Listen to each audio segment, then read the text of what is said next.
Erin and Mel sit together facing the camera. Erin's black Labrador guide dog Jet is lying at her feet, and Mel's yellow Labrador guide dog Dessau is sitting in front of her. Hi, I'm Erin. This is my gorgeous guide dog Jet, and I have a condition called retinitis pigmentosa, or RP for short, because that's a bit of a mouthful.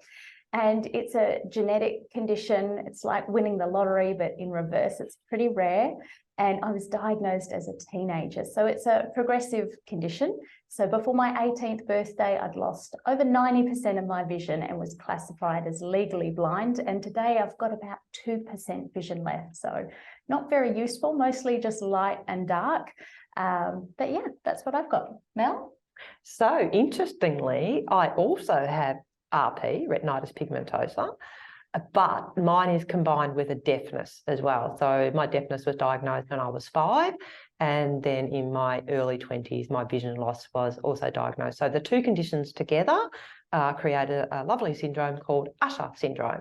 So again, it's really interesting because Erin and I both had the same vision loss, the same disease, but it's slightly different in what we both can and can't see, and our progression is slightly different. So we're both basically it's night blindness and a loss of peripheral vision. So basically the rods and cones at the back of our eye are dying off in a very convenient peripheral fashion. So basically our vision is going like this.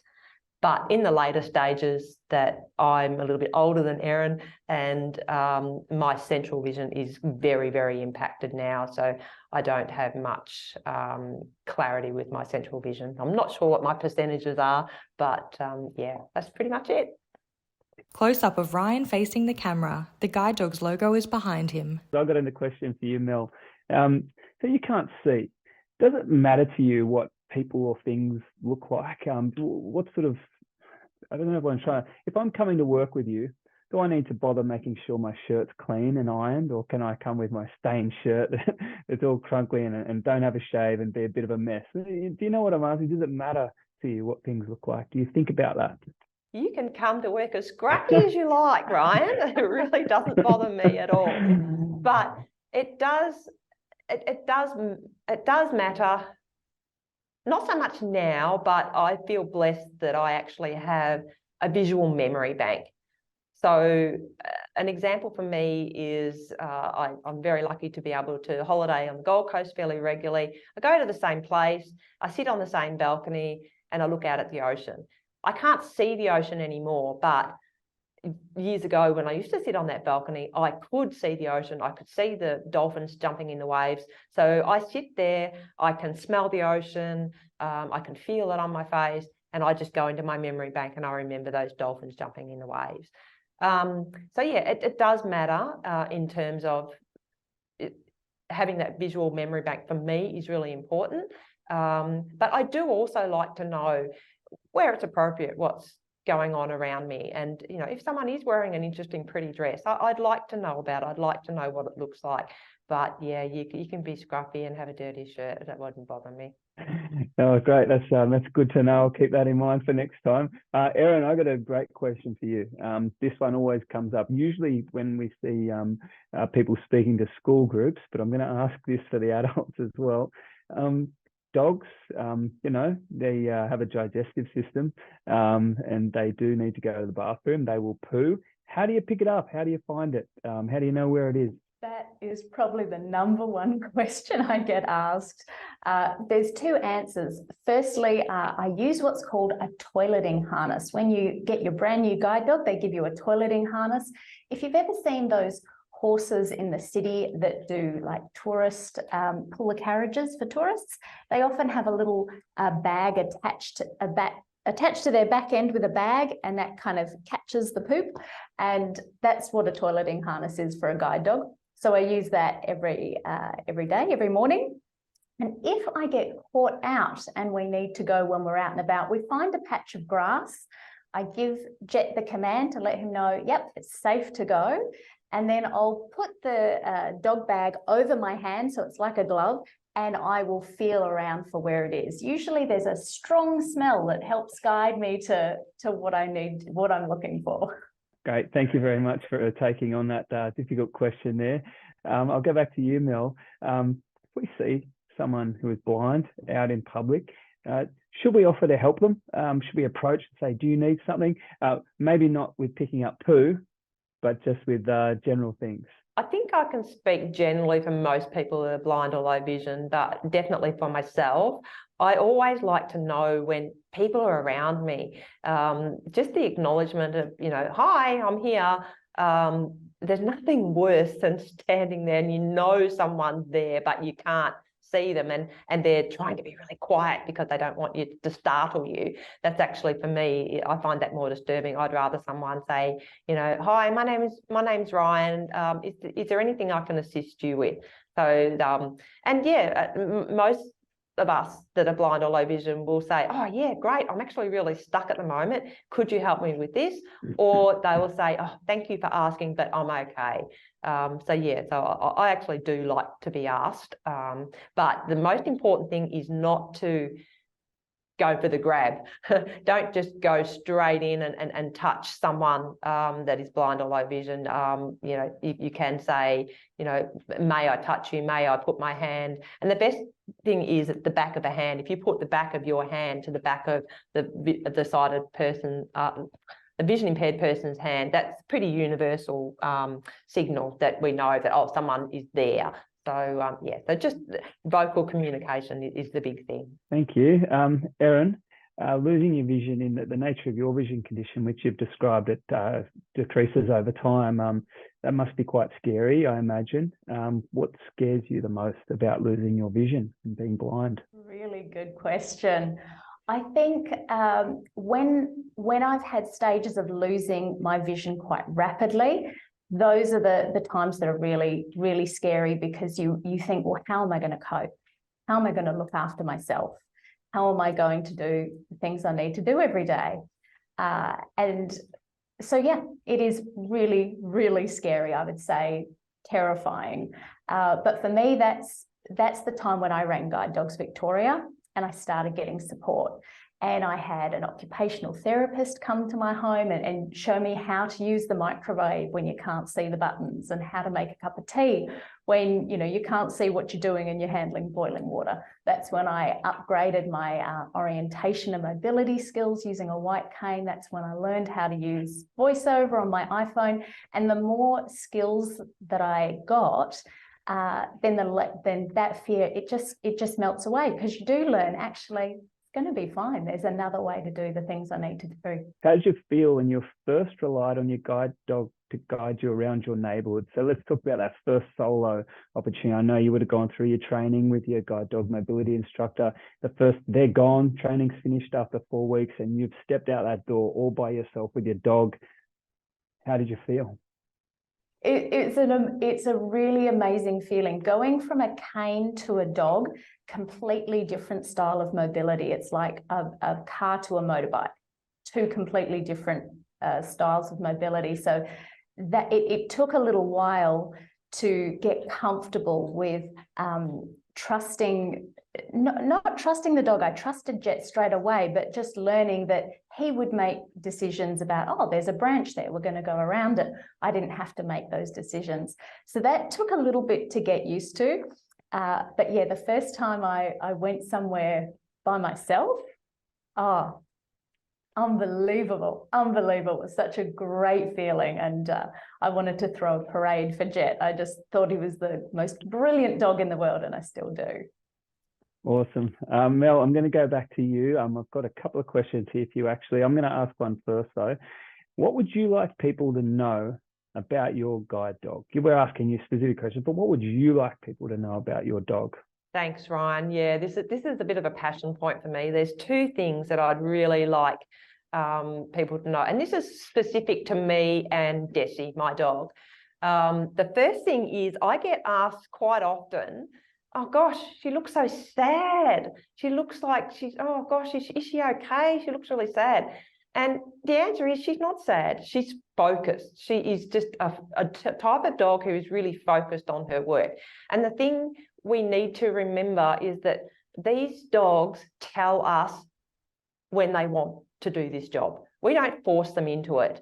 when we were talking about the early stages in the nursery, the puppies, and they go to their puppy raising family, the trainer, they're all over these dogs all the time. And if at any point these dogs are showing that they don't want to work, they're not going to be forced into it.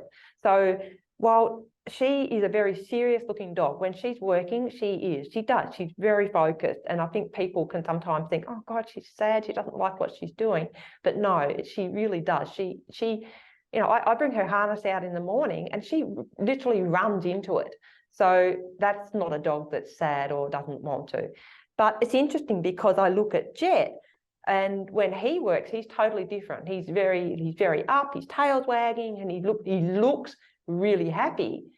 But they're both still working. So I think that's a really strong point that I want to get across, is that yeah, she does look like she's you know, she's just focused. And the other point I want you to know is that these dogs need their space when they're working. It's a pretty common thing. We all know not to pat guide dogs. You know, don't pat them. We shouldn't even engage with them at all. But the thing that sometimes gets forgotten is your pet dogs. Your pet dogs are not allowed to pat either. So your pet dogs really shouldn't be coming up to our dogs when they're working. Most of these dogs will cope absolutely fine with it, but it is a distraction. And there are some dogs, in my case, unfortunately, where we've had a negative interaction with another dog in the public, and she's a little bit fearful of other dogs getting too close to her. So when we're walking and someone is approaching us and they just let their dog come across to say hello to her, it's not always very comfortable. So again, getting back to what I said before, what I really appreciate is that someone's walking with their dog and they just say, "G'day, how you going? Nice morning. I've got my little dog here." And then I'm like, oh, fantastic, they've got a dog. At least I'm more aware that there's a dog there, and I'm not going to have the dog just do a sneaky come in to say hello and then I have a reaction from my dog. So yeah, that's the two things that I'd really like to get across. Thanks, Mel. I'm going to stay with you. We are running a little bit over time, but this is really interesting. So I'm going to trim a little bit off later and keep going with you two, because this is really good stuff. You mentioned before that you have Usher's syndrome, Mel, which affects not only your vision, but your hearing as well. So you have both vision and hearing loss. Somebody asked here before, is there a way of knowing someone using a guide dog is also deaf or has hearing loss? Yeah, great question. And technology, as wonderful as it is these days, hearing aids are actually not always that obvious, are they? I mean, I don't know if you can see, but I have tiny little ones that are just in my ear. The behind the ear hearing aids are quite obvious. But yeah, I think it is really tricky, and it is not always immediately obvious. And it does present another slight little challenge as well. When we are working with our guide dog, we have to listen a lot. You know, our dogs will do a certain amount, but we still have to listen out for things that are going on around us. So yeah, I do find that a bit challenging on a windy day. Yeah, so that's where I really have to put a lot of trust in my partnership with my dog, because yeah, it's but yeah, no, the short answer is no, it's not always easy to tell if someone is hearing impaired as well. Thank you. We've got some questions coming through. Erin, I'm going to throw this one at you. I know the answer to this one, but I want to hear how you deal with it. Do you still find members of the public go to pat your dogs when you're out and about, even though it's clear that they're working? I know you're going to say, yes, people do that all the time, but how do you deal with it? Yes, they do. Yes, they do. Every day. The tricky thing is because I can't see that they're doing it sometimes. So if I know someone's doing it, I'll usually put a physical hand up. I'll put Jet behind me. I'll try and get him away from the person and put a hand up and say, look, sorry, no, he's working. He can't have pats while he's working.